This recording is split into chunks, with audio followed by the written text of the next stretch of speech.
এই হলো deadline communications private limited. আপনারা দেখছেন এক্সপ্রেস নিউজ, খবর নেয়, খবর দেয়।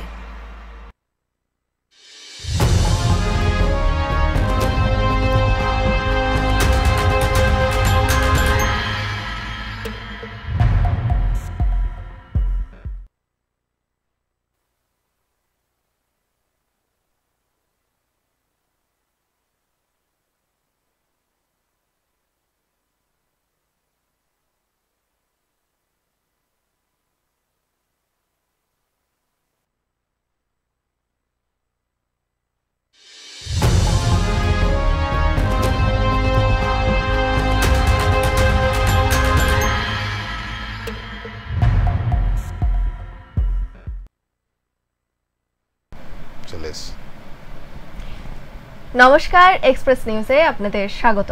আমি দীপশিখা। শুরু করছি এক্সপ্রেস অনলাইন। এক্সপ্রেস অনলাইন মানেই সারা দিনের বাছাই করা কিছু সংবাদ নিয়ে বিস্তারিত আলোচনা পর্বের আগে আমি আলাপ করে দিই। আজকে আমার সাথে আছে আমাদের ডেস্ক পার্সন বিপ্লব দা। নমস্কার বিপ্লব দা, আপনাকে স্বাগত। চলুন এবার শুরু করি এক্সপ্রেস অনলাইন। এক্সপ্রেস অনলাইনে সারা দিনের সেরা 4টি খবর নিয়ে বিস্তারিত আলোচনা করব। প্রথমেই যে খবরে চোখ রাখবো, ফলাফল বিভ্রাটে অনিশ্চয়তা কাটোয়া কলেজের 92 জন ছাত্রছাত্রী। বিস্তারিত বলি একটু। রাষ্ট্রবিজ্ঞান ও ইতিহাস দুই বিভাগের মোট 92 জন ছাত্রছাত্রীর ভবিষ্যৎ অনিশ্চিত হয়ে পড়েছে বিভাগীয় গাফিলতির কারণে। কি সেই গাফিলতি? অভিযোগ, দুই বিভাগের 3টি বিষয়ে প্রাপ্ত নম্বর বিশ্ববিদ্যালয়ের রেজাল্ট পোর্টালে আপলোড হয়নি, ফলে ছাত্রছাত্রীদের ফল অসম্পূর্ণই থেকে গেছে। আমরা আরো বিস্তারিত জানবো প্রতিবেদন থেকে। প্রতিবেদনটা একবার দেখে নেব। শিক্ষা মানেই জ্ঞান, আর জ্ঞান মানেই নম্বর, কিন্তু কাটোয়া কলেজ এই নম্বরকে ঘিরে চাঞ্চল্যকর পরিস্থিতি তৈরি হয়েছে। রাষ্ট্রবিজ্ঞান ও ইতিহাস বিভাগের ফাইনাল ইয়ারের পরীক্ষার ফল নিয়ে 92 জন ছাত্রছাত্রীর ভবিষ্যৎ আপাতত প্রশ্নবিদ্ধের মুখে। ডিপার্টমেন্ট থেকে 6 সেমিস্টারের স্টুডেন্ট, এবং আমাদেরকে রেজাল্টের আমাদের 4টে পেপার ছিল আর কি এই সেমিস্টারে, তো তার মধ্যে একটি পেপারে পুরো ব্যাক দিয়ে দেওয়া হয়েছে গোটা অল স্টুডেন্ট। অভিযোগ, এই 3টি বিষয়ে নম্বর নেই বিশ্ববিদ্যালয়ের রেজাল্ট পোর্টালে। মানে পড়ুয়ারা পড়াশোনা করেছে, পরীক্ষা দিয়েছে, খাতাও জমা দিয়েছে, শুধু নম্বরটাই গায়েব। অকৃতকার্য দেখানো হয়েছে বহু পরীক্ষার্থীকে, ফলে বিশ্ববিদ্যালয়ের উচ্চশিক্ষার জন্য আবেদনপত্র তুলতে না পারায় অভিযোগ পড়ুয়াদের। পলিটিক্যাল সায়েন্স ও ইতিহাস মিলে আমাদের 92 জন স্টুডেন্ট আছে। পলিটিক্যাল সায়েন্সের 2টো পেপার ব্যাক এসেছে, আমাদের একটা পেপার ব্যাক আছে। তো আমরা আমাদের প্রিন্সিপাল স্যারের কাছে এই একটাই আর্জি যে আমাদের রেজাল্টটা যাতে ঠিকঠাক করা হয়, আর স্যার বলেছেন যে এটা পুরোটাই ডিপার্টমেন্টের গাফিলতি। বৃহস্পতিবার ক্ষুব্ধ ছাত্রছাত্রীরা কলেজে ধর্ণা না দিয়ে সোজাসুজি অধ্যক্ষ নির্মলেন্দু সরকারের কাছে স্মারকলিপি জমা দেয়। এ বিষয়ে অধ্যক্ষ নির্মলেন্দু সরকার বলেন, মার্কস না ভরার জন্য ছাত্রছাত্রীরা সব পিএনসি দেখিয়েছে, এবং এমন একটা বছর যেটা হচ্ছে ফাইনাল ইয়ার, এই ছাত্রছাত্রীরা রেজাল্ট না পেলে তারা মাস্টার ডিগ্রিতে ভর্তি হতে পারবে না, এবং তার দায় কিন্তু আমাদেরকে নিতে হবে। এখন কি করবেন ভাবছেন? যেদিন আমি শুনেছি সেদিন থেকেই আমার যেটা আমার তরফ থেকে করার সেটা আমি করছি। প্রথম দিন আমরা 20 তারিখে যখন আমরা জানতে পারলাম যে আমাদের মার্কস পোর্টালে ঢোকেনি, আমি একটা মেল করেছিলাম কন্ট্রোলারকে, কিন্তু তাদের তরফ থেকে আমরা কোনো পজিটিভ রেসপন্স পাইনি। তারপর দিন আমরা আবার কন্ট্রোলারকে একটা মেল করি, যে রেজাল্ট বেরোনোর পরে, সেটা 25 তারিখে আমরা মেল করি যে এই ছাত্রছাত্রীদের আমাদের ইন্টারনাল মার্কস পোর্টালে ঢোকানো হয়নি, সেটাকে ব্যবস্থা করে দিন, অন্যথায় ছেলে মেয়েগুলো ভর্তি হতে পারবে না মাস্টার ডিগ্রিতে। এটা আপনারা সহানুভূতির সঙ্গে দেখুন, কিন্তু ওনারা আমাদেরকে কোনো সদুত্তর দেননি। ইতিহাস বিভাগের প্রধান রবিরঞ্জন সেন জানান, বিভাগের গাফিলতির জন্যই এই ধরনের ঘটনা ঘটেছে। বিশ্ববিদ্যালয়ের হস্তক্ষেপে শীঘ্রই সমস্যার সমাধান হবে। অবশ্যই ডিপার্টমেন্টের গাফিলতি, এবং আমাকে বিভাগীয় প্রধান হিসাবে নৈতিক দায়িত্ব গ্রহণ করতেই হবে, যদিও ব্যক্তিগতভাবে আমার এখানে হয়তো নয়।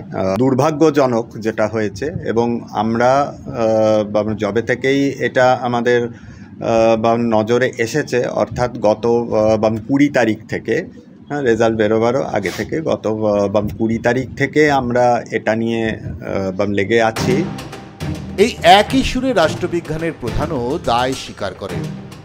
ঘটনায় অভিভাবকরা ক্ষুব্ধ, কলেজ চত্বরে ছড়িয়েছে ব্যাপক চাঞ্চল্য। তবে আশার একটা, বর্ধমান বিশ্ববিদ্যালয়ের দ্রুত হস্তক্ষেপ পড়ুয়াদের ভবিষ্যৎ আবারও আলোর দিশা খুঁজে পাবে। কাটোয়া থেকে শঙ্কু কর্মকারের রিপোর্ট, এক্সপ্রেস নিউজ। তো আমরা যেটা দেখতে পেলাম, ফাইনাল ইয়ার পরীক্ষার ফলাফল ঘিরে চাঞ্চল্যকর পরিস্থিতি। ফাইনাল ইয়ার কতটা গুরুত্বপূর্ণ সেটা আমরা সকলেই জানি। সেরকম একটা বর্ষের পরীক্ষার ফলাফলে এই গাফিলতি কতটা ভয়ঙ্কর হতে পারে, তাই না? যদিও ইতিহাস বিভাগের প্রধান এবং অধ্যক্ষ নির্মলেন্দু সরকার বিষয়টি দুর্ভাগ্যজনক বলে স্বীকার করেছেন এবং খুব দ্রুততার সাথেই সমস্যার সমাধানের আশ্বাস দিয়েছেন, ঠিকই, কিন্তু প্রশ্ন, এত ভাইটাল একটা বিষয়ে এত দেরি কেন? ইতিহাস ও রাষ্ট্রবিজ্ঞানের পড়ুয়াদের স্মারকলিপি জমা দেওয়ার আগে পর্যন্ত বিষয়টা কারো নজরে এলো না কেন? বিভাগীয় প্রধানদের চূড়ান্ত গাফিলতিতে ছাত্রছাত্রীদের ভবিষ্যৎ বিপন্ন হতেই তো পারে, তাই না? বিপ্লবদা, আপনি প্রসঙ্গে কি বলবেন? সত্যি কথা, আমরা এই কদিনের এই অনলাইন সাতটার যে অনলাইন প্রোগ্রামে তুমি যদি ভালো করে দেখো, শিক্ষাক্ষেত্রটা নিয়ে কিন্তু একটা প্রহসন তৈরি হয়ে গেছে, একদম বলতে বাধা নেই। সেটা প্রাথমিক স্তরে হোক, অঙ্গনারী স্তরে হোক। আজকে যে ছবিটা দেখলাম সেটা একটা কলেজের, ভাবতে পারছো, ছেলেমেয়েরা সারা বছর পড়াশোনা করে পরীক্ষা দিয়েছে, তার পরীক্ষার রেজাল্ট জিরো। অর্থাৎ পোর্টালে সেই রেজাল্টের কোনো ইসে ওঠেনি। তাহলে ছেলেরা কি মনে করবে? তারা ফেল। আমার খুব খারাপ লাগছে, কারণ এই গাফিলতির দায় কে নেবে? তার মানে তারা কি, আমার মনে হয় এই জায়গাও কি রাজনৈতিক প্রভাব রয়েছে অদ্ভুতভাবে। যিনি এর দায়িত্বে আছেন, শিক্ষামন্ত্রী, তিনি কবে এদিকটায় তাকাবেন? আমি কোনো সরকার বা দলকে, আমি সরকারকে দায়ী করবো, আমি কোনো দলকে দায়ী করছি না, কারণ এটা দেখার দায়িত্ব জনগণ করেছে। আমার মনে হয় আমি প্রথমে একটু কথা বলতে চাইবো আমাদের যিনি প্রতিনিধি আছে, শঙ্কু বোধহয় যদি থাকে, একটু যদি শঙ্কু এই প্রসঙ্গে। শঙ্কু আছো, শুনতে পাচ্ছ?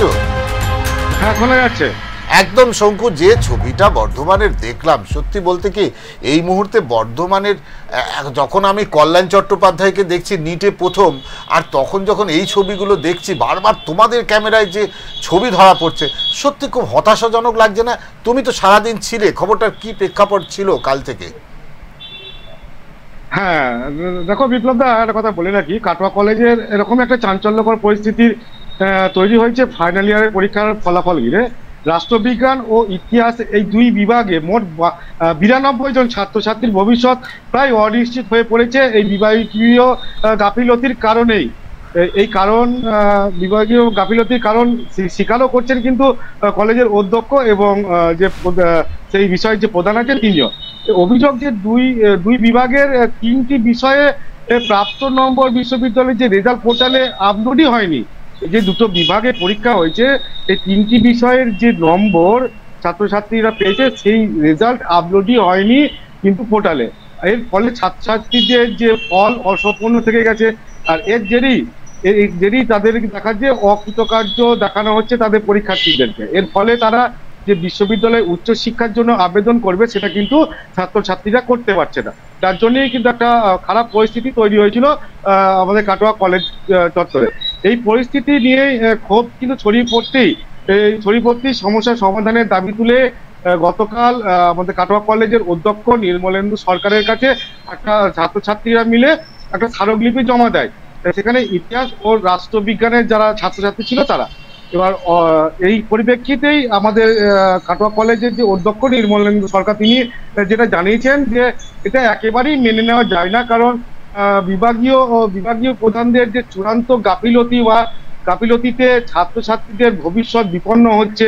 ইতিমধ্যেই এই নিয়ে তিনি বর্ধমান বিশ্ববিদ্যালয়ের সঙ্গে একটা যোগাযোগ করে এই যে ফলাফলে সেটা সংশোধন করার একটা চেষ্টা করছে।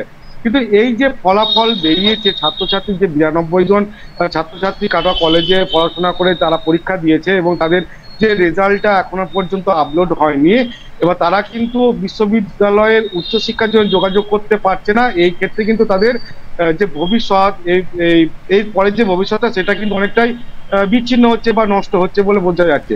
দেখো ইতিহাস বিভাগেরই প্রধান এই বিষয়টা নিয়েও কিন্তু তিনিও স্বীকার করেছেন যে বিষয়টা সত্যি করে একটা নিন্দনীয় ব্যাপার। এর খুব তাড়াতাড়ি এই রেজাল্টে যাতে সমাধান করা যায় সেই বিষয় নিয়ে কর্তৃপক্ষ অধ্যক্ষের সঙ্গে আলোচনা করে বর্ধমান বিশ্ববিদ্যালয়ের সঙ্গে তিনি যোগাযোগ করবেন এবং যাতে খুব তাড়াতাড়ি এই সমস্যার সমাধান হয় সেটারও ব্যবস্থা করবেন। কিন্তু বিষয় হচ্ছে এই যে এই ঘটনার জেরে যে ছাত্রছাত্রী বা অভিভাবকদের মধ্যে একটা তীব্র ক্ষোভ জন্মেছে, একদম। তার কারণ হচ্ছে এই রকমই কিন্তু ঘটনা কিছুদিন আগেও আমরা দেখেছিলাম যে কাটোয়া কলেজে যে এই রকমই ঘটনা, যে পরীক্ষাটা সেটা এই ফাইনাল ইয়ার নয়, আগের সেমিস্টার হয়তো 3rd সেমিস্টার হবে জিওলজি ডিপার্টমেন্টে, সেখানেও কিন্তু প্রায় একই ঘটনা আমরা দেখেছিলাম যে এরকমই পরীক্ষা দিয়েছিল কিন্তু তাদেরও নাম নথিভুক্ত হয়নি অনলাইনে, তাদের যে রেজাল্ট সেই রেজাল্টও কিন্তু নথিভুক্ত হয়নি। এই বারবার যে এই ঘটনা কাটোয়া কলেজে ঘটছে এর জন্য কোথাও না কোথাও যে ছাত্রছাত্রীরা কিন্তু অনেকটাই সমস্যায় পড়ছে বলেই মনে হয়। মানে একবার হয়ে যাওয়ার পরেও তারা সে থেকে কোনো শিক্ষা নেয়নি। আসলে ছাত্রছাত্রীদের ভবিষ্যৎ নিয়ে খুব একটা উদ্বিগ্ন নয় যতটা উদ্বিগ্ন তারা তাদের নিয়ে, তাই তো? কি বলতে চাইছো যদি বলি, আমাদের দীপশিখা তুমি দেখো একটা অদ্ভুত পরিস্থিতি আমরা দেখলাম না, যে ছাত্রছাত্রীদের এর আগেও সন্দীপ যখন বলছে, শঙ্কু আমাদের বলছে যে এর আগেও এর ঘটনা ঘটেছে, এইটা দ্বিতীয়বার। আচ্ছা, ছাত্রছাত্রী মহলে বা তাদের অভিভাবকদের প্রতিক্রিয়া কি পেলে? দেখো, অভিভাবকদের এরকম যে রেজাল্ট হবে বা রেজাল্টের যে এরকম তার ছাত্রছাত্রীদের কাছে এরকম তাদের রেজাল্ট আসবে এটা তারা কোনো মতেই তারা মেনে নিতে পারছে না। তার কারণ এটা কিন্তু ফাইনাল ইয়ার, এটা কাটোয়া কলেজ ছেড়ে দিয়ে তারা বিশ্ববিদ্যালয়ের আর উচ্চশিক্ষার জন্য তারা আবেদন করতো, সেটা কিন্তু করতে পারছে না। তার একটাই কারণ যে তাদের মার্কশিটে গন্ডগোল আছে। এই কারণে কিন্তু এদের যে ছাত্রছাত্রীর যে অভিভাবকরা এর জন্য কিন্তু কাটোয়া কলেজের একটা তীব্র ক্ষোভ ছড়িয়েছিল এবং কাটোয়া কলেজে যে অনেকটা চাঞ্চল্যকর সৃষ্টি হয় সেই সময়। এবং আমাদের যে কাটোয়া কলেজের যিনি অধ্যক্ষ তিনি কিন্তু বলেন যে খুব তাড়াতাড়ি এই সমস্যার সমাধানের জন্য চেষ্টা করা হয়েছে এবং বর্ধমান বিশ্ববিদ্যালয়ের সঙ্গেও এই বিষয় নিয়ে আলোচনা করা হচ্ছে। আচ্ছা, পরবর্তী ক্ষেত্রে যেহেতু মানে আপনি যেটা বললেন যে আগেও এরকম ঘটনা ঘটেছে, জুলজি ডিপার্টমেন্ট থেকে রেজাল্ট অনলাইনে আপলোড করা হয়নি এবং এবার হয়েছে ফাইনাল ইয়ার স্টুডেন্টসদের, মানে কতটা ভয়ঙ্কর একটা ঘটনা। তো দুবার এরকম ঘটনা হওয়ার পর পারিপার্শ্বিক এলাকার বাসিন্দারা কি মনে করছেন যে তাদের কলেজের প্রতি কি ভরসা কোথাও থেকে টলছে? আপনি কি দেখলেন? হ্যাঁ দেখো, একদমই। হ্যাঁ দেখো, যে রেজাল্ট আউট হয়েছে তাতে শুধু ছাত্রছাত্রী অভিভাবকের সঙ্গেও আমাদের কাটোয়া কলেজকে যারা চিন্তা করে বা কাটোয়া কলেজের আশেপাশে যারা প্রাক্তন ছাত্রছাত্রী তাদের মধ্যে একটা দ্বন্দ্ব তৈরি হয়েছে যে কাটোয়া কলেজে কতটা পড়াশোনার উপরে ডেভেলপ হচ্ছে বা কতটা সমস্যার মধ্যে পড়ে আছে কাটোয়া কলেজ। বারবার একই পরিস্থিতি তৈরি হচ্ছে কাটোয়া কলেজে, রেজাল্টের সমস্যা, এই বিষয় নিয়ে কিন্তু অনেকটাই সমস্যার সৃষ্টি হয়েছে কাটোয়া কলেজ চত্বরে। অসংখ্য ধন্যবাদ শঙ্কু। তো এই ধরনের একটা খবর তুমি দেওয়ার জন্য বাংলার মানুষ সে খবর দেখলো। তুমি একটা ভালো জিনিস চিন্তা করো, শঙ্কুকে তো ধন্যবাদ দিতে হবে। আসলে এই খবর দেখাতে আমাদের ইচ্ছা করে না, সত্যি কথা, কিন্তু ইচ্ছা করে না ঠিকই, কিন্তু এটাই তো খবর।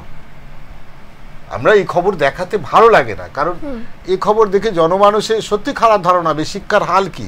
আসলে যাদের উপর মমতা ব্যানার্জি দায়িত্ব দিয়েছেন তিনি তো একটা কারণে মোটা টাকা মোটা অর্থ দিয়ে এদেরকে দায়িত্ব দেওয়া হয়েছে, কারণ তারা সবাই সরকারি চাকরি করে। তারা সেই জায়গায় তাদের দায়িত্বের গাফিলতি করছে আর সেখানে বদনামের শিকার হতে হচ্ছে সরকারকে। সুতরাং এই যে যারা দায়িত্বে বসে আছেন, যারা পদ আঁকড়ে বসে আছেন, আমার কথা হচ্ছে যারা পদ আঁকড়ে বসে একটা যোগ্যতা নিয়ে অযোগ্যের মতো কাজ করছে, আজকে এই 99টা ছেলের তুমি ভাবো ভবিষ্যৎ, ছেলে মেয়ের ভবিষ্যৎ অনিশ্চিত হয়ে পড়েছে। কারণ প্রত্যেকেই বাড়িতে গিয়ে কিন্তু একটা ফার্স্টেশনের মধ্যে রয়েছে কাল কি হবে। একটা যদি মানে এই রেজাল্টের পরে যদি একটা মানে কি বলা যায় একটা গড়পড় একটা নাম্বার যদি দিয়ে কোনো মতে এড়িয়ে যাওয়া যায়, তাহলে এই ছেলেগুলো যারা খুব ট্যালেন্টেড, যাদের মধ্যে প্রতিভা আছে, যারা ভালো পরীক্ষা দিয়েছে, তারা কিন্তু একটা আশঙ্কার মধ্যে রয়েছে, একদম পরিষ্কার তাদের চোখ মুখ দেখে বলা যায়। এছাড়া তারা যে পরবর্তী যে পড়াশোনা তার জন্য তারা ফর্ম ফিল আপ করতে পারছে না, মাস্টার্সের জন্য ফর্ম ফিল আপ করতে পারছে না। একদম এরপর সময় চলে যাবে, কলেজের সিট পাওয়া যাবে না। যাক, সেটা গেল, আর কি করা যাবে। আমরা চাই যে এর একটা আশু সমস্যার সমাধান হোক, আর সেখান থেকে এই ছেলেগুলোর অন্তত একটা নির্দিষ্ট ভবিষ্যৎ তৈরি হোক।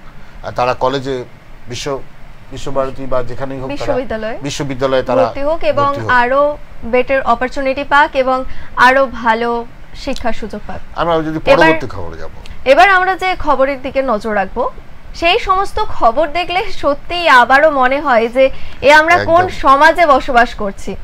আসলে আমরা শুধু আমাদের পারিপার্শ্বিক দিকটাই দেখি এবং এই পারিপার্শ্বিক দিকটা দেখেই বোধহয় খুশি থাকছি। এখনো অনেক জায়গা আছে যেখানে রাজ্য সরকার বা কেন্দ্র সরকার কারোরই কোনো প্রকল্পের সুবিধাই পৌঁছায়নি। কথা বলছি দক্ষিণ 24 পরগনার একটি বেহাল রাস্তার অবস্থা নিয়ে, যেখানে আজকেই ধান গাছ রোপণ করে বিক্ষোভ দেখায় স্থানীয় বাসিন্দারা। যেখানে ধান গাছ লাগিয়ে বিক্ষোভ হয়েছে সেই রাস্তাটা দেখলে আপনিও সত্যিই ভাববেন এটা রাস্তা নাকি ধান চারা রোপণের জমি। প্রকৃতই এই রাস্তা যাতায়াতের অনুপযোগী, তাও কোনো রকমে যাতায়াত করতে বাধ্য হচ্ছেন স্থানীয় বাসিন্দারা। আমার মনে হয় প্রতিবেদনটা দেখলে আরো বিস্তারিত জানতে পারবেন বা বুঝতে পারবেন। প্রথমের প্রতিবেদনটা দেখে নেব। সর্বত্র উন্নয়ন হয়েছে বলে বড়াই শাসক দলের, কিন্তু বর্ষাকালে রাস্তার কি বেহাল দশা হয়, রাস্তার উপর ধান গাছের চারা লাগিয়ে বুঝিয়ে দিলেন কয়েক শতাধিক বিক্ষোভকারী। বঙ্গোপসাগরে তৈরি হওয়া গভীর নিম্নচাপের কারণে দক্ষিণ 24 পরগনার উপকূল তীরবর্তী এলাকায় বেশ কয়েকদিন ধরে বৃষ্টির লম্বা ইনিংস। যদিও গতকাল থেকে রোদের মুখ দেখছে এলাকাবাসী, গত কয়েকদিন একটানা বৃষ্টির জেরে বিধ্বস্ত হয়ে পড়েছিল জনজীবন। কুলপি বিধানসভার অন্তর্গত আলিপাড়া এলাকায় বেহাল রাস্তা বেহাল থাকার কারণে কার্যত ক্ষোভে ফুঁসছে এলাকাবাসীরা। সমস্যা, আমরা দীর্ঘ এই রাস্তায় থেকে খুব ভুগছি। আমাদের সামনে যে গ্রাম পঞ্চায়েতের ব্যাপারে যখনই আসে ইলেকশন, তখনই এসে বলছে যে আমরা রাস্তা তৈরি করে দেবো, কোনো চিন্তা হবে না, আমরা পুরো এখানে ঢালাই করে দেবো। আমাদের সামনে শেলডাঙা থেকে বেরিয়ে এসে 12 ফুট আমার সামনে মাপলো, 12 ফুটের জায়গা পরে আবার ডিক্লেয়ার হলো 8 ফুট। 8 ফুটের জায়গায় সেই জায়গায় আর হলো না। আমাদের ছেলেপুলে স্বামী স্ত্রী যে চলাচলের খুবই অসুবিধে, এখানে থেকে স্কুল পাঠশালা যেতে পারে না। বারবার প্রশাসনকে জানিয়েও কোনো রকম সুরা হয়নি, এমনটাই দাবি করছে গ্রামবাসী।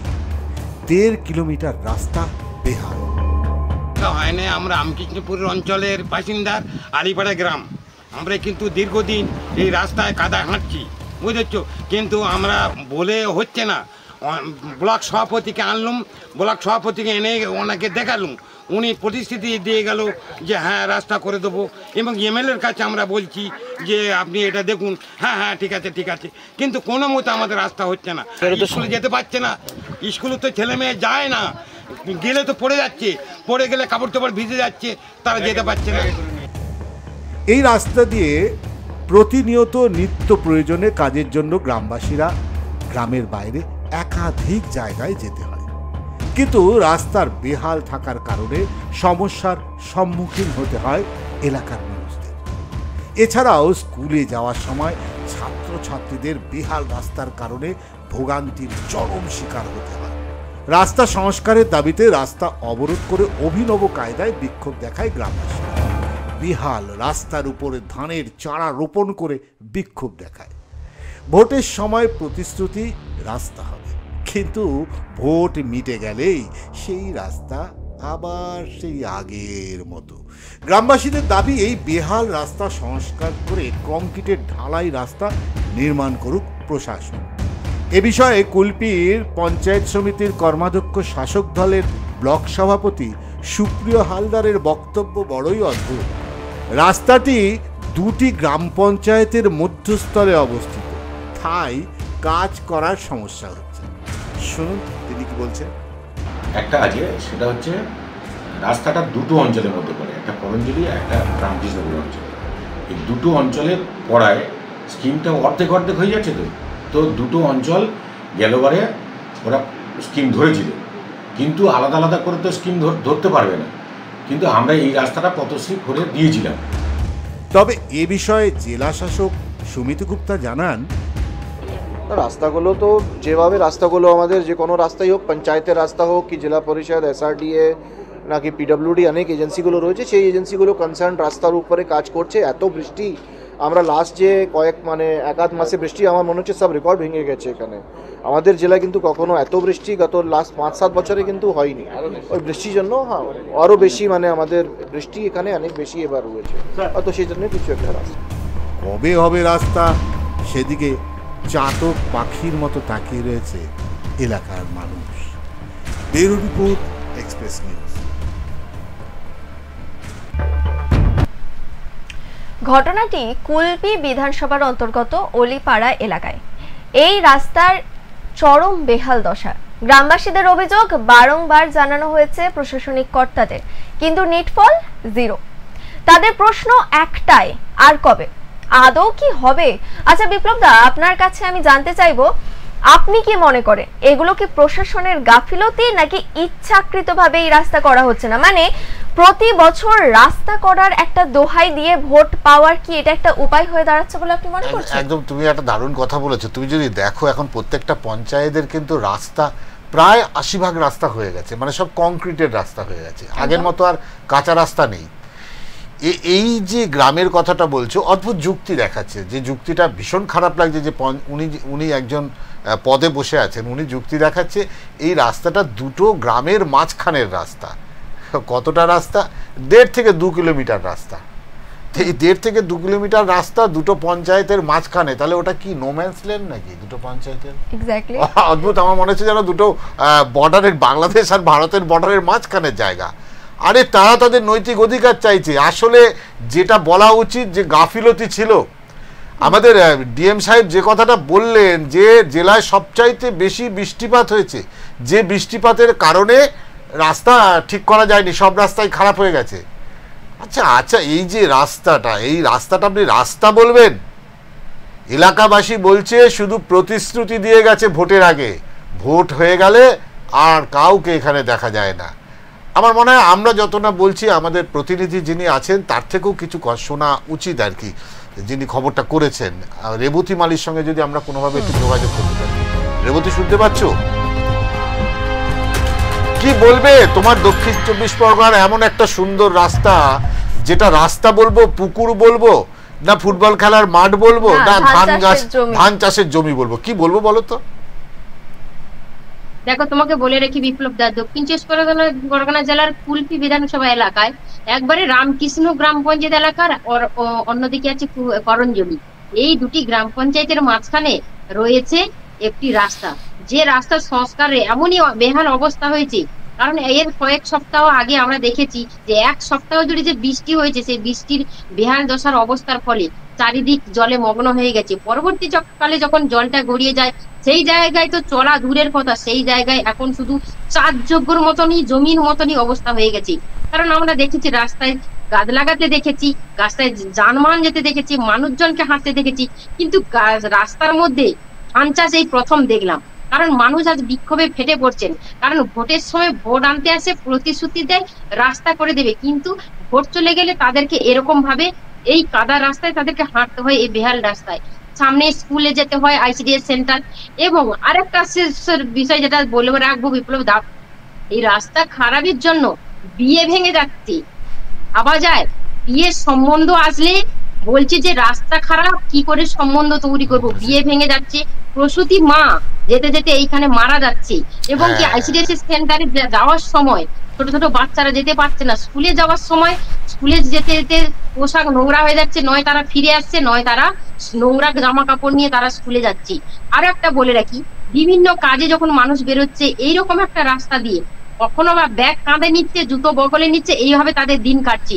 বলা যায় যেখানে উন্নয়ন, শাসক দল চারিদিকে বড়াই করে বেড়াচ্ছে যে আমরা উন্নয়ন করছি, কিন্তু উন্নয়ন তো রাস্তায় পড়ে আছে 1 হাঁটু জল আর কাদা, তার মধ্যে কি এটাই কি প্রকৃত উন্নয়ন?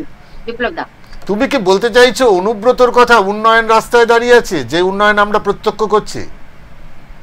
এই উন্নয়ন তো আজকে পুরো পরিষ্কার হয়ে গেছে, সারা বিশ্ব বাংলা দেখছে আজকে যে উন্নয়ন কোথায়, কিভাবে ছাত্রছাত্রীরা যাচ্ছে স্কুল কলেজে, কিভাবে বাসিন্দারা, গ্রামের বাসিন্দারা তারা যাতায়াত করছে, কিভাবে তারা কষ্টের মধ্যে দিন কাটাচ্ছে আজকে তা পরিষ্কার আমাদের এক্সপ্রেস চ্যানেলে আমরা আজকে দেখাচ্ছি। কারণ এই অবস্থায় কি করে মানুষ শুধু প্রতিশ্রুতি দেয়, ভোট নিয়ে যায়, কিন্তু তারা কাজের কাজ কিছু করে না। আজকে তার প্রমাণ পাচ্ছে সাধারণ মানুষ। এরা এই কারণেই তারা আজকের ভোট বয়কট করেছে এবং বিক্ষোভ করে ধানের চারা রোপণ করছে, যেখানে শুধু মানুষ দেখেছি আমরা জমিতে ফসল ফলায়, কিন্তু এখানে রাস্তার মধ্যে যে ফসল ফলাচ্ছে এই প্রথম দেখলাম আমরা। একদম তাই। সবচেয়ে বড় কথা, খবরটা যখন তুমি করেছিলে বেশ কিছু মানুষ তখন তোমার সামনে বলেছিল যে এখানে কয়েকদিন আগে এই কাদার মধ্যে পড়ে একজন প্রসূতি মহিলার মারা গেছে, আর কি সন্তান মারা গেছে। এটা তো খুব মর্মান্তিক। প্রশাসন এরপরেও কি তাদের টনক নড়েনি যে এই ধরনের ঘটনার পর তারা সুরক্ষিত আছে, কিন্তু গ্রামের এই মানুষগুলোর জন্য কি একবার ভাবার প্রয়োজন মনে করে না? দেখো, তোমাকে বলে রাখি, এই নিয়ে বিভিন্ন জায়গায় ওরা অভিযোগ জানিয়েছে, কিন্তু অভিযোগের ভিত্তিতে কথা উঠে এসছে যে দুটি গ্রাম পঞ্চায়েতের মাঝখানে এই রাস্তা হওয়ার জন্য কোন শাসক দলেরই সবাই বলতে চাইছে যেটা ওই গ্রাম পঞ্চায়েতের মধ্যে, আরেক শাসক দল বলছে ওই শাসক এই গ্রাম পঞ্চায়েতের মধ্যে, অর্থাৎ রবীন্দ্র গ্রাম পঞ্চায়েত একটা আর করঞ্জলি একটা। এর মধ্যেই পড়ে কি সাধারণ মানুষের বেহাল দশা আজকের হচ্ছে। কারণ একটাই কথা বলে রাখি, রাস্তা সংস্কার করবে, সেই রাস্তার মধ্যে পঞ্চায়েতের এলাকা ভাগ করে দিচ্ছে, তাহলে এর মধ্যে দুর্ভোগে পড়ছে সাধারণ মানুষ, এলাকার মানুষরা, যার জন্য আজকের বিক্ষোভে করে তারা আজকে নিজেদের রাস্তায় চলার রাস্তায় আজকে তারা বীজ ধান করছে, চারা রোপণ করছে। আচ্ছা, তুমি বলছো দুটো পঞ্চায়েতের ভাগে। আচ্ছা, এই ভোটারটা কি দুটো পঞ্চায়েতের মাঝখানের লোকেরা ভোট দিচ্ছে? তখন তারা কোন পঞ্চায়েতের হয়ে ভোট দিচ্ছে সেটা একবার কখনো খবর নিয়ে দেখেছো? তারা তাদের বুথের পঞ্চায়েতকে ভোট দিচ্ছে, কিন্তু যখন তারা দাবি করছে রাস্তার জন্য তখন তারা প্রতিশ্রুতি দিচ্ছে যে রাস্তা হয়ে যাবে। এটার উপস্থিতির নাম চলে গেছে, এই রাস্তা আমরা করে দেবো নতুন করে, কিন্তু ভোট চলে গেলে তাদের আর কোনো পাত্তাই পাওয়া যায় না। শুধু ভোট নেওয়ার জন্যই কি এই প্রতিশ্রুতি? মানুষকে এইরকম অবস্থায়, বেহাল রাস্তার অবস্থার মধ্যে তাদেরকে দিন কাটাতে হচ্ছে। এই নিয়ে মানুষের আজকের ক্ষোভ, আজকের এই বিক্ষোভ। বিপ্লব দা, অসংখ্য ধন্যবাদ তোমাকে রেবতী, এরকম একটি সংবাদ তুলে ধরার জন্য। আজকে এক্সপোজ নিউজে, মানে এক্সপ্রেস নিউজে আজকে এক্সপোজ হয়ে গেল না বাংলার একটা কঙ্কাল।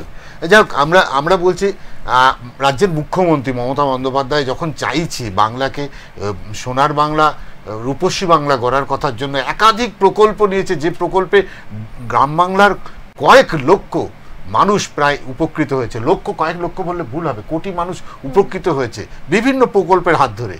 কিন্তু সেইখানে কিছু স্বার্থান্বেষী মানুষের জন্য, কিছু অসাধু মানুষের জন্য, কিছু কি বলবো যাদের মানে দূরদৃষ্টি নেই, তাদের জন্য আজকে দুর্ভোগে পড়তে হচ্ছে। তবু আমি বলবো, মাটিতে যদি দুটো ধান হয় হয়তো সেই চালটা খেয়ে গ্রামের মানুষের কিছুটা হলেও উপকার হবে। না, একেবারেই না। আমার মনে হয় সেই চালটা সেই অঞ্চল বা বুথ সভাপতিদের দেওয়া উচিত, যারা এই যে এলাকার মানুষদের নিয়ে একরকম দোলা চলে আছেন। ইনি বলছেন এনাদের, এটা খুব ভালো বলেছো, একদম খুব ভালো। ওনাদের দিয়ে গেলে ওনাদের হয়তো একটু হলেও চক্ষু উন্মোচিত হবে, জ্ঞান চক্ষু আমরা ধান তুলেছি, আপনাদের রাস্তা না হলে এটা আমাদের।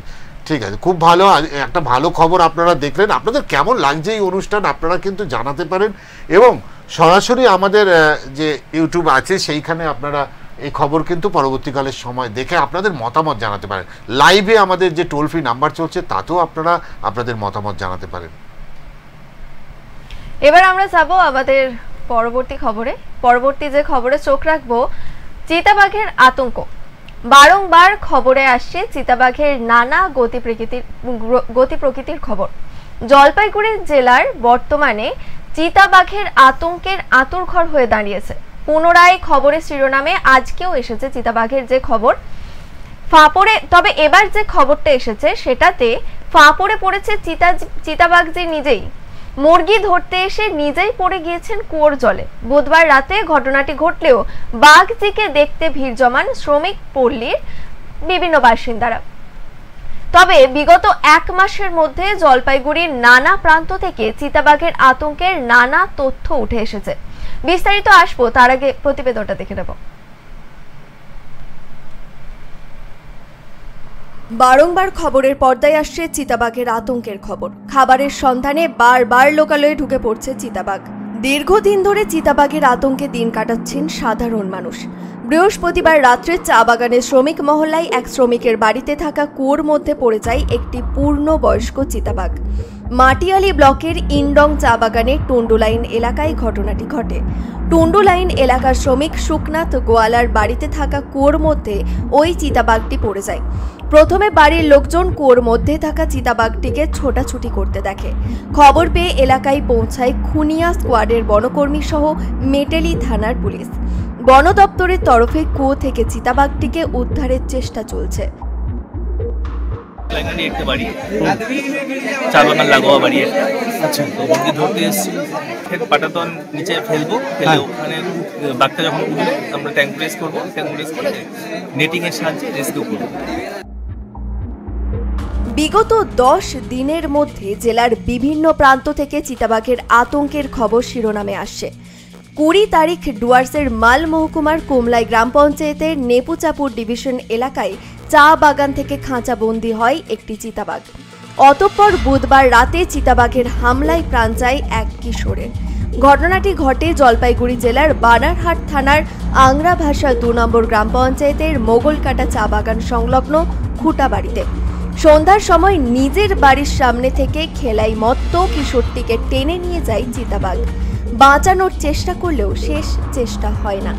চিতাবাঘের হামলায় প্রাণ যায় 11 বছরের কিশোর করিমুল হকের। জঙ্গলে খাবার তো অভাব সেরকম না, জঙ্গল কেটে শেষ করে দিচ্ছে, যার জন্য চিতাবাঘ বাঘেরা জঙ্গলে থাকার মতো পরিস্থিতি নাই। অবশ্যই বাড়ানো হচ্ছে, জঙ্গল উত্তরে যদি নজরদারি দিকটা না দেয় যে এত গাছপালা কাটছে, সেটা কে দেখবে? সাধারণ মানুষ মনে করছে খাবারের সন্ধানে বারংবার বসতি এলাকায় ঢুকে পড়ছে চিতাবাঘ। সারাক্ষণ আতঙ্কে থাকছে সাধারণ মানুষ। এই সমস্যার সমাধানে বন দপ্তরের কর্মীরা কড়া পাহারা ও নজরদারির অনুরোধ জানাচ্ছেন সাধারণ মানুষ। কবে চিতাবাঘের আতঙ্ক কাটবে সেই অপেক্ষাতেই দিন গুনছে সাধারণ মানুষ। Bureau report, express news. আমরা দেখলাম প্রতিবেদনে 3টি ঘটনার কথা উল্লেখ করা থাকলেও শুধুমাত্র 3টি ঘটনাই ঘটেছে মাত্র 10 দিনের মধ্যে। 1 মাসের মধ্যে এরকম আরো অনেক ঘটনাই ঘটেছে। এখন প্রশ্ন, হঠাৎ চিতাবাঘের আতঙ্ক জমের মতো ঘিরে ধরছে কেন? তাহলে কি জঙ্গলে খাবারের ঘাটতি দেখা দিচ্ছে, নাকি চিতাবাঘের থাকার উপযুক্ত পরিবেশের অভাব দেখা দিচ্ছে, নাকি এর সবই বন দপ্তরের গাফিলতি, কড়া পাহারা ও নজরদারির অভাব? বিপ্লব দা, একদম। তুমি যদি দেখো যে আমরা আমরা আমরা কি করি, আমরা আমাদের ঘরে মানে আমাদের খাবারের জন্য আমাদের ঘর থেকে বাইরে বেরোতে হয়। একদম, ঘরে তো খাবার পাওয়া যায় না। যদি ঘরে খাবার পাওয়া যায় তাহলে আমরা বাইরে বেরোবো না। ঠিক তেমনটাই হয়েছে। দেখো, চিতাবাঘগুলি মানুষের বসবাসের জায়গায় ঢুকে পড়ছে, তার মানে তাদের যেখানে থাকার কথা সেখানে তাদের খাবার নেই, যার জন্যই তারা বারবার ছুটে আসছে মানুষের বসভূমিতে, যেখানে মানুষ বসবাস করে সেখানে। পরপর 3টে ঘটনা। তুমি আজকে কি অসহায় লাগছিল চিতাবাঘটিকে, কারণ সে খাবারের সন্ধানে এসেছিল, এসে সে কুয়োয় পড়ে গেছে। হ্যাঁ, এই যে ছবি, পরপর 3টে ছবি কিন্তু একদম বলে দিচ্ছে জঙ্গলে বোধহয় আর তাদের বাসস্থানের জায়গা নেই, কারণ সেখানে খাবার নেই বা তাদের জন্য প্রতিকূল যে অবস্থা হওয়া উচিত সেটা নেই। বরঞ্চ আমরা মনে করি আমাদের যে প্রতিনিধি খবরগুলো পাঠিয়েছে তাদের সঙ্গে একবার যোগাযোগ করার চেষ্টা করব। উৎপল, শুনতে পাচ্ছ তুমি? একদম। তোমাকে আমাদের অনলাইন এক্সপ্রেসে স্বাগত। প্রথমে জিজ্ঞাসা করবো যে এই যে চিতাবাঘের আতঙ্ক তোমার জলপাইগুড়ি জুড়ে, অর্থাৎ কেন কেন মনে হচ্ছে এরকম বারবার চিতাবাঘ চলে আসছে? এটা কি নাকি বরাবরই থাকে সারা বছর ধরে? দেখো, এলাকার বাসিন্দাদের যেমনটা অভিযোগ, বন জঙ্গল ধ্বংস হয়ে যাওয়াতে কিন্তু লোকালয়ে কিন্তু চিতাবাঘ ঢুকে বসে একেবারে খাবারের সন্ধানে। গত 10 দিনের মাথায় কিন্তু জলপাইগুড়ি জেলায় পর কয়েকদিনের ব্যবধানে 3টি জায়গায় চিতাবাঘের আতঙ্ক ছড়িয়েছিল এবং কিছুদিন আগে আমরা দেখিয়েছিলাম মালবাজার মাল মহকুমায় কিন্তু খাঁচাবন্দি হয় চিতাবাঘ কুমলাই গ্রাম পঞ্চায়েত এলাকায়। এবং এরপর কিন্তু আমরা দেখিয়েছিলাম যে বানারহাট ব্লকের আংরাভাষা 2 নং গ্রাম পঞ্চায়েতের মঙ্গলকাটা সংলগ্ন চা বাগান এরিয়ায়, সেখানে কিন্তু এক শিশু বাড়ির উঠোনে খেলছিল, সেখান থেকে চিতাবাঘ সেই শিশু থেকে তুলে নিয়ে চলে যায় বেগুন খেতে। এবং ততক্ষণে কিন্তু এলাকাবাসীরা ছুটে যায়, ততক্ষণে কিন্তু শিশুটি কিন্তু মারা যায়। এরপরে কিন্তু ঘটনাস্থলে পুলিশ এবং বন দপ্তরের আধিকারিকরা পৌঁছালে পুলিশ এবং বন দপ্তরের আধিকারিকদের ঘিরে কিন্তু বিক্ষোভ দেখান এলাকার বাসিন্দারা। এবং তারা যে সময়টায় ঠিক সন্ধ্যা 7টা থেকে 8টায় এই সময়টা কিন্তু চিতাবাঘের আতঙ্ক এলাকায় ছড়াচ্ছে বেশ কিছু এলাকা, যার কারণে এলাকার বাসিন্দারা 7টা এবং 8টা এই সময়টা বেছে নিয়েছেন, যদি বন দপ্তরের আধিকারিকরা এই সময়টা তারা কড়া নজর দেন। আজকে যখন এই ঘটনাটা তুমি দেখলে, কুয়োয় পড়ে গেছে, গতকাল রাতে কুয়োয় পড়ে গিয়েছিল, এবং তুমি যদি ভালো করে দেখো চিতাবাঘটি ভীষণভাবে অসহায় বোধ করছিল, কারণ সে খাদ্যের অন্বেষণে এসেছিল। পরবর্তীকালে কিভাবে বন দপ্তরের আধিকারিকরা এটিকে সংগ্রহ করলে, সেইভাবে কি গ্রামবাসীরা ক্ষিপ্ত হয়ে কোনো আক্রমণ করেছিল চিতাবাঘটিকে? দেখো, আজকে আক্রমণের সেরকম কোনো ঘটনা ঘটেনি, কারণ আজ ভোরবেলা একটি চিতাবাঘ খাবারের সন্ধানে একটি মুরগি শিকার করে যখন সে লাফ দেয়, সেই সময় কিন্তু সে একটি কুয়োর মধ্যে পড়ে যায় এবং তখনই কিন্তু সে বন্দী হয়ে যায় এবং ছোটাছুটি করতে শুরু করেন। এরপর বাড়ির যে সদস্য সুখনাথ গোয়ালা, তিনি যখন সকালে উঠে নজর দেন কুয়োর মধ্যে একটি চিতাবাঘ ছোটাছুটি করছেন। এরপরে কিন্তু তার চিৎকার চেঁচামেচিতে ছুটে আসেন এলাকার বাসিন্দারা। এরপর তারা কিন্তু বন দপ্তরের আধিকারিকদের খবর দেন এবং ঘটনাস্থলে খবর পেয়ে খুনিয়া স্কোয়াডের রেঞ্জার এবং বনকর্মীরা তারা ঘটনাস্থলে যেমনটা যান, তেমন মেটেলি থানার পুলিশে কিন্তু ঘটনাস্থলে যান। তবে এই ঘটনায় কিন্তু আতঙ্কর সৃষ্টি হয়েছে গোটা এলাকা জুড়ে। যদিও বন দপ্তরের তরফ থেকে এলাকাবাসীদের আশ্বস্ত করা হয়েছিল যে কোনো রকম চিতাবাঘটির ক্ষতি না করে চিতাবাঘটিকে কুয়ো থেকে উদ্ধার করে নিরাপদে নিয়ে দেওয়া হবে। এই যে ঘন ঘন চিতাবাঘ ঢুকে পড়ছে, এর কারণ কি চিতাবাঘের সংখ্যা বেড়েছে না খাবারের অভাব? কোনটা একটু তোমার মনে হয় বলে মনে হয়? দেখো, তোমাকে যেমনটা বলবো যে যেমনটা আমাদের কাছে অভিযোগও রয়েছে যে বন জঙ্গল ধ্বংস যাওয়ার কারণে কিন্তু একেবারে লোকালয়ে খাবারের সন্ধানে কিন্তু লোকালয়ে একের পর এক চিতাবাঘের হামলা এবং আতঙ্ক ছড়াচ্ছেন, এবং এই গত 10 দিনের মাথায় 3টি জায়গায় কিন্তু এই চিতাবাঘের আক্রমণের মতো ঘটনা ঘটেছিল জলপাইগুড়িতে। এই বিষয়ে বন দপ্তরের ভূমিকা কি আছে? বন দপ্তরের ভূমিকা একটু যদি আলোকপাত করো তাহলে সুবিধা হয়। দেখো, স্থানীয় বাসিন্দারা যেমনটা জানাচ্ছেন যে বন দপ্তর কিন্তু যখন কোনো ঘটনা ঘটে যায় তখনই বন দপ্তর আসেন, এবং যখন স্থানীয় বাসিন্দারা বন দপ্তরকে দাবি জানান লোকালয়ে তারা নজরদারির জন্য, কিন্তু সেই জায়গায় কিন্তু বন দপ্তরের আধিকারিকদের পাওয়া যায় না। যখন ঘটনা ঘটে তখনই শুধুমাত্র বন দপ্তরের আধিকারিকরা আসে, তাদের কমপ্লেইন গুলো শোনে এবং আবার চলে যায় নিজস্ব স্থানে। আবার যখন কোনো মর্মান্তিক ঘটনা ঘটে, যেখানে কখনো চিতাবাঘ আক্রান্ত হচ্ছে, আবার কখনো মানুষ মারা যাচ্ছে, ছোট শিশুরাই বেশিরভাগ আক্রান্ত হচ্ছে বা মারা যাচ্ছে, তো এরকম ঘটনায় কি এক্সট্রা করে পদক্ষেপ নিয়েছে বন দপ্তর? কোনো এক্সট্রা নজরদারি বাড়িয়েছে বা কোনো এক্সট্রা করে খাঁচা বসানো হয়েছে, এরকম কিছু হয়েছে? দেখো, যে সমস্ত এলাকায় এই ঘটনাগুলি ঘটছে এবং সেই সমস্ত এলাকার বাসিন্দাদের সঙ্গে কথা বলে আমরা যেটা জানতে পেরেছি যে যখন কোনো ঘটনা ঘটে যায় তখন কিন্তু বন দপ্তরকে জানানো হলে বন দপ্তরের তরফ থেকে কিছুদিনের জন্য নজরদারি বাড়ানো হলেও পরবর্তীতে কিন্তু সেই আগের আয়ালেই কিন্তু ফিরে যায় বন দপ্তর। একদম নজরে থাকো, আমরাও নজরে আছি।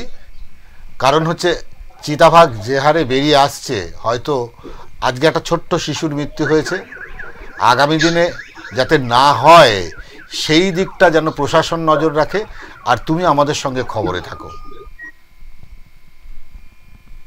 অসংখ্য ধন্যবাদ উৎপলকে। উৎপল একটা যে খবরগুলো পরপর নজরে রেখেছিল বলে আজকে আমাদের সম্ভব হয়েছে এই প্রতিবেদনটা তুলে ধরতে। সবচেয়ে বড় কথা জানো তো, যে আমরা বলছি না যে ও একটা ভালো কথা বলেছে যে জঙ্গল শেষ হয়ে যাচ্ছে। কেন বলো তো জঙ্গল শেষ হয়ে যাচ্ছে? আসলে এই যে এখানে নগর উন্নয়ন বলে না, নগর উন্নয়ন শুরু হয়েছে, মানুষের বসতি বাড়ছে, জঙ্গল কেটে ফেলা হচ্ছে। আর এর ফলে কি হচ্ছে, জঙ্গলে থাকে যারা যে সমস্ত প্রাণীরা, তারা কিন্তু সংকটে পড়ছে। তারা কোথায় যাবে? তাদের জায়গা কোথায়? তাদের খাদ্যের জায়গাটা তো কমে আসছে, খাদ্যের অভাব ঘাটতি হচ্ছে, যার জন্য তারা চলে আসছে কিন্তু জঙ্গল ছেড়ে বেরিয়ে। আজকে মানুষ হয়তো কিছু করছে না, যা হোক চিতাবাঘটিকে রক্ষা করে বন দপ্তর নিয়ে যেতে পেরেছে। আগামী দিনে এরকম প্রত্যেক বাড়িতেই যদি এইরকম একটা করে মানুষের যদি আক্রান্ত হয়, তাহলে কিন্তু মানুষ হিংস্র উঠবে এবং এর প্রভাব কিন্তু একটা বিরূপ প্রতিক্রিয়া দেখা দেবে। আমার মনে হয় এই মুহূর্তে বন দপ্তর আরেকটু সক্রিয় হলে, আর যারা এই নিয়ে ভাবনা চিন্তা করছে বন দপ্তরের লোকটা একটু ভাবনা চিন্তা করে দেওয়া হোক। আরো যদি খাঁচার সংখ্যা বাড়ানো হয় তাহলে না, আমি বলছি তাদের জায়গাটা আরো আগের মতো রাখা হোক, নগর উন্নয়ন হোক, কিন্তু যেন অরণ্য রেখে নগর উন্নয়ন হোক, তাদের খাদ্যের সংস্থান করে, এবং যারা অসাধু ব্যবসায়ীরা আছেন তারা যাতে যত্রতত্র গাছ না কেটে ফেলতে পারেন সেই দিকেও যদি একটু নজর দেওয়া হয়, তাহলে আমার মনে হয় যে না চিতাবাঘ আক্রান্ত হবে, না সাধারণ মানুষ আক্রান্ত হবে, না কোনো আতঙ্কের সৃষ্টি হবে। আমরা চলে যাব এরপর পরবর্তী খবরে। পরবর্তী খবর মালদা জেলার গাজল ব্লকের পান্ডুয়া এলাকায় অবস্থিত এক কারখানায় হঠাৎ করেই নামলো আয়কর দপ্তরের অভিযান। শুক্রবার সকাল থেকেই আয়কর দপ্তরের আধিকারিকরা ওই কারখানার ভেতরে ঢুকে তল্লাশি শুরু করেন। দীর্ঘদিন ধরে কারখানার ভেতরে আয়করের ফাঁকি এবং আর্থিক লেনদেন নিয়ে একাধিক অনিয়মের সূত্র পেয়ে এই অভিযান চালানো হয়েছে, এমনটাই অভিযোগ। বিস্তারিত জানবো প্রতিবেদন থেকে। হঠাৎ আয়কর দপ্তরের অভিযান মালদা জেলার গাজল ব্লকের পান্ডুয়া এলাকার একটি কারখানায়। শুক্রবার সকাল থেকেই আয়কর দপ্তরের আধিকারিকরা ওই কারখানার ভেতরে তল্লাশি শুরু করেন। অভিযোগ, দীর্ঘদিন ধরে আয়কর ফাঁকি ও আর্থিক লেনদেন নিয়ে একাধিক অনিয়মের সূত্র হাতে পেয়ে এদিনের অভিযান চলাকালীন বাইরে মোতায়েন করা হয় কেন্দ্রীয় বাহিনী। বাইরের কেউ যাতে ভেতরে প্রবেশ করতে না পারে সে কারণে কারখানার প্রধান ফটকেই কড়া পাহারাতে থাকে কেন্দ্রীয় বাহিনীর আধিকারিকরা। সূত্রের খবর, আধিকারিকরা কারখানার বিভিন্ন দপ্তরের গুরুত্বপূর্ণ নথি, হিসাবপত্র ও কম্পিউটার ঘেঁটে দেখেন। সম্ভাব্য আর্থিক অনিয়ম সংক্রান্ত প্রমাণ সংগ্রহের কাজও চলছে। তবে এ বিষয়ে আয়কর দপ্তরের পক্ষ থেকে এখনো পর্যন্ত কিছু জানানো হয়নি। ঘটনায় ব্যাপক চাঞ্চল্য ছড়িয়ে পড়ে গোটা পান্ডুয়া এলাকায়।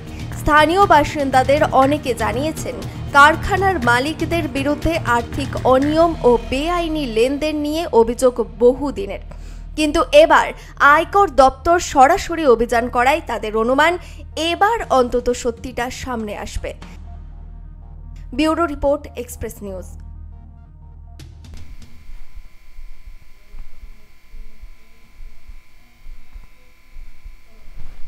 হঠাৎ করে এই অভিযানের কারণ কি? দানা বাঁধছে রহস্য। হঠাৎ এই অভিযানের কারণ ও ফলাফল প্রসঙ্গে বিস্তারিত জানবো আমাদের প্রতিনিধি সানু ইসলামের থেকে। সানু, শুনতে পাচ্ছ? হ্যাঁ, শুনতে পাচ্ছি। একদম হঠাৎ করে একেবারে ইনকাম ট্যাক্স দপ্তর হানা দিল, কি ব্যাপার, কি মনে হয় তোমার? একদমই বিপ্লবদা, তোমাকে জানিয়ে রাখবো মালদা জেলার গাজল, সেই গাজলের পান্ডুয়া এলাকায় একটি গোল ঘরে অবস্থিত নামি দামি কারখানা। সেই নামি দামি কারখানায় হঠাৎ করেই অভিযান চালালো আয়কর দপ্তর এবং ট্যাক্স ফোর্স দপ্তর। যৌথ অভিযান চালিয়েছে তারা। দেখো, 12 নম্বর জাতীয় সড়কের ধারে অবস্থিত এই নামি দামি কারখানাটি, যেখানে খাদ্য সামগ্রী তৈরি হয়, আর সেখানেই সকালে হঠাৎ করে এই যে দুই দপ্তরের আধিকারিকদের হানা, তা কিন্তু ঘটনায় চাঞ্চল্য ছড়িয়েছে। আর দেখো, স্থানীয় মানুষজনরা যখন এই যে আয়কর দপ্তর এবং ট্যাক্স ফোর্স দপ্তর যখন কারখানার ভেতরে প্রবেশ করে, তখন স্থানীয় মানুষেরা তাদের দেখতে পেয়ে কিন্তু কারখানার বাইরে ভিড় জমান। তবে সূত্রের যেটা খবর, আধিকারিকরা ভিতরে প্রবেশ করতেই যে প্রধান যে গেট ছিল কারখানার, সেই গেট কিন্তু তালা দিয়ে বন্ধ করে দেওয়া হয়। অর্থাৎ যে বাইরের যারা বহিরাগত ছিল এবং বাইরে যারা ছিল তাদেরকে ভেতরে প্রবেশ করতে দেওয়া হয়নি, এবং যারা ভেতরে ছিলেন কারখানার কর্মী থেকে শুরু করে তাদেরকেও বাইরে যেতে দেওয়া হয়নি। কার্যত গোপনেই চলেছে এই দুই দপ্তরের আধিকারিকদের এই যে অভিযান, তা কিন্তু গোপনেই চলেছে। আর দেখো, ঘটনাস্থলে মোতায়েন করা হয় কেন্দ্রীয় বাহিনী, পুলিশ না, কেন্দ্রীয় বাহিনী মোতায়েন করা হয়। আর প্রধান যে গেট, সেই গেটেও কিন্তু প্রধান কেন্দ্রীয় বাহিনী কিন্তু মোতায়েন করা হয়। আর সংবাদ মাধ্যমকেও প্রথমে কিন্তু ভিতরে প্রবেশ করতে দেওয়া হয়নি। একদম। আর কিছু তথ্য পাওয়া যাচ্ছে যে কেন এখানে, তুমি যেটা বললে বেনিয়ম রয়েছে, কোনো অর্থনৈতিক বেনিয়মের কি কোনো ইঙ্গিত ছিল এখানে? দেখো, এই যে এত বড় সড়ো এই যে অভিযান, এই অভিযান সম্পর্কে স্পষ্ট কিছু এখনো জানা যায়নি। তবে স্থানীয় বাসিন্দারা এবং সূত্র মারফত যেটা আমরা খবর পাচ্ছি, এই কারখানার বিরুদ্ধে একাধিক বেনিয়মের অভিযোগ ছিল। তবে কি বেনিয়ম এখনো পর্যন্ত জানা যায়নি। আর সেই অভিযোগের ভিত্তিতেই এদিন দুই দপ্তরের যে আধিকারিকরা ছিলেন তারা কারখানায় আসেন এবং অভিযান চালান। তবে আয়কর দপ্তর এবং ট্যাক্স ফোর্স দপ্তর এখনো পর্যন্ত সংবাদ মাধ্যমকে কিছু জানায়নি যে কেন এই অভিযান। একদম। তোমাকে আরেকটা প্রশ্ন করব, কি তৈরি হতো, কিসের কারখানা ছিল এখানে? দেখো, গম থেকে শুরু করে চাল, সব এই যে খাদ্য সামগ্রী, সেই খাদ্য সামগ্রী এখানে তৈরি হতো। আর এই খাদ্য সামগ্রীগুলো কিন্তু জেলা নয়, শুধু গোটা পশ্চিমবঙ্গে যেত। অর্থাৎ এই গোটা পশ্চিমবঙ্গের একমাত্র এই যে কারখানা, এই খাদ্য সামগ্রী তৈরির কারখানা ছিল। না, খাদ্য সামগ্রী তার মানে এখানে মজুত করা হচ্ছে, তুমি যেটা বলতে চাইছো এখানে চাল গম এগুলো মজুত করা হতো, তার মানে যখন এখানে ট্যাক্স দপ্তর এখানে হানা দিয়েছে তার মানে এর ভেতরে অন্য কোনো রহস্য আছে, যে রহস্য। হ্যাঁ বলো বলো। আচ্ছা, আমরা যেটা দাঁড়াও, কি বলতে চাইছে একবার শুনি, কি বলতে চাইছিল? একদমই তোমাকে জানিয়ে রাখবো যে কারখানার ভিতরে কি ঘটেছিল বা দপ্তরের আধিকারিকরা কর্মচারীদের কাকে কাকে কি কি জিজ্ঞাসাবাদ করেছেন সে বিষয়ে এখনো পর্যন্ত স্পষ্ট কিছু জানা যায়নি। তবে ঘটনার জেলে কিন্তু চাঞ্চল্য ছড়িয়েছে, সাধারণ মানুষের মধ্যে কিন্তু জল্পনা আর কল্পনা শুরু হয়েছে। তারা যেটা নিজেদের প্রশ্ন তুলছেন যে ট্যাক্স ফাঁকি বা অন্যান্য গড়মিলের অভিযোগেই কিন্তু এই অভিযান হতে পারে।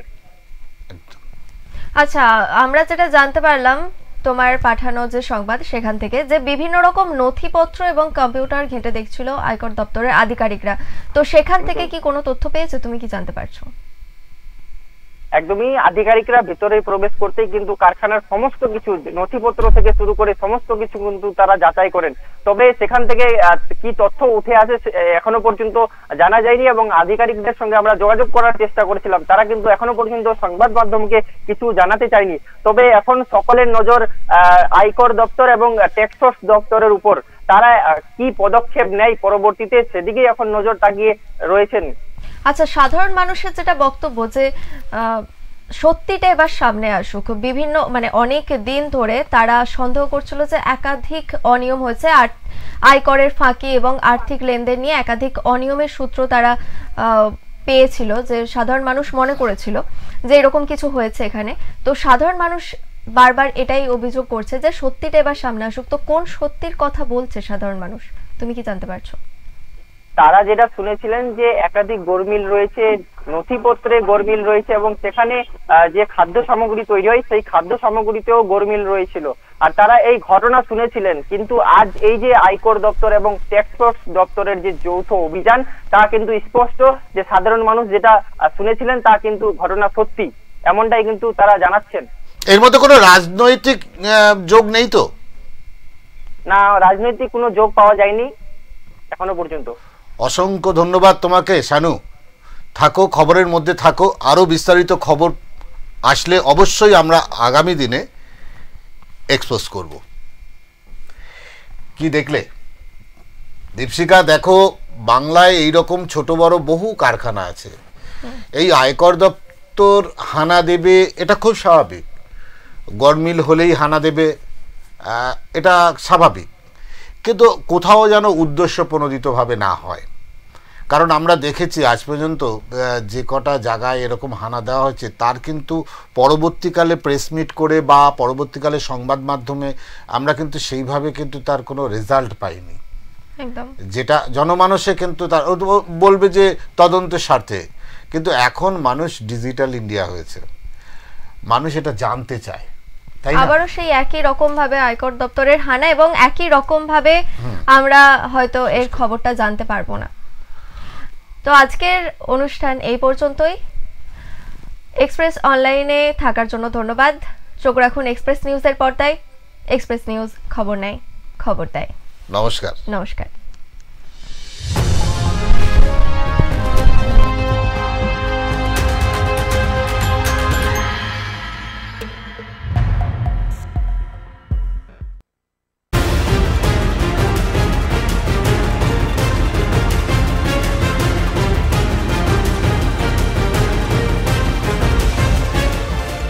এই হলো ডেডলাইন কমিউনিকেশনস প্রাইভেট লিমিটেড।